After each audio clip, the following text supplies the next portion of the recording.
Hi friends, నేను మీ రవిని. మీరు చూస్తున్నారు Ravi tech education info channel. మీరు మొదటిసారిగా ఈ వీడియోని చూస్తున్నట్లయితే ఈ ఛానల్ని సబ్స్క్రైబ్ చేయండి. సబ్స్క్రైబ్ చేసి పక్కన ఉన్న బెల్ని నొక్కండి. అప్పుడు నా వీడియోలు ఎప్పటికప్పుడు మీకు అందుబాటులో ఉంటాయి.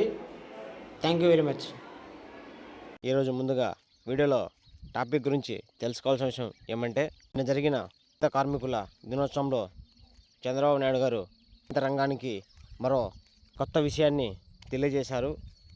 చేనేత కార్మికులకు గత ప్రభుత్వంలో చాలా నష్టం జరిగిందని, అలాగే వారు ఎదుగుదల కొంతవరకు ఆగిపోయిందని మండిపడ్డాడు.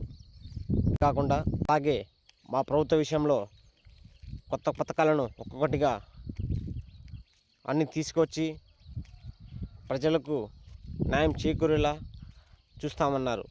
జాతీయ చేనేత దినోత్సవం సందర్భంగా విజయవాడలో నిర్వహించిన ప్రత్యేక కార్యక్రమంలో పాల్గొన్న సీఎం చంద్రబాబు నాయుడు చేనేత కార్మికుల కూటమి ప్రభుత్వం అండగా ఉంటుందని హామీ ఇచ్చారు. చేనేతపై వేస్తున్న జీఎస్టీని ఎత్తివేసేలా కేంద్రంలో చర్చిస్తామని, కేంద్ర జీఎస్టీ తీయకపోతే దాన్ని రాష్ట్రమే రీఎంబర్స్మెంట్ చేస్తుందన్నారు. 67 కోట్లు చెల్లిస్తామని హామీ ఇచ్చారు.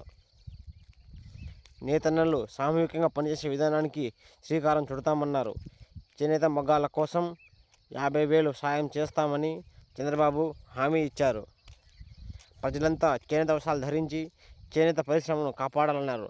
రాష్ట్ర ప్రజలు నెలలో ఒకరోజైనా చేనేత దుస్తులు ధరించి చేనేత వృత్తినైన వాటిని కాపాడాలని అందరికీ ఆదేశాన్ని పిలుపునిచ్చారు.